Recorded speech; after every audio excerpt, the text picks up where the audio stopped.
S'acosten canvis al solar on hi havia l'antic poliesportiu de la SEAT. A l'Infobarris de Sants d'aquesta setmana coneixerem quins són aquests canvis, per què s'han produït i què en pensen els veïns. Comencem. Aquí hi havia un gran poliesportiu amb piscina i pista d'atletisme. Pertanyia a la fàbrica de cotxes SEAT, però des de fa 12 anys és un solar abandonat. Ara, un acord entre el Partit Popular i Convergència per desbloquejar més de 6 milions d'euros farà desaparèixer les males herbes del terreny perquè hi torni l'activitat esportiva.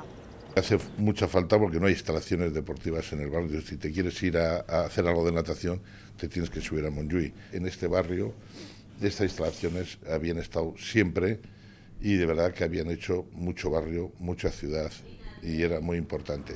Després d'incloure 2 cops la construcció del poliesportiu al pla d'actuació municipal, l'Ajuntament finalment el tirarà endavant. Una notícia que ha estat molt ben rebuda pels comerciants dels entorns que ja pensen en el futur dels seus negocis.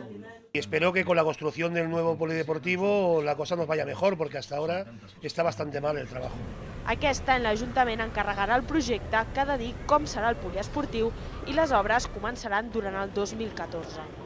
Els veïns de Sant Cristòfol, però, encara tenen un tema pendent, la construcció d'una residència per a la gent gran. L'ha de fer la Generalitat en aquests terrenys, però la manca de pressupost fa que de moment no tingui calendari.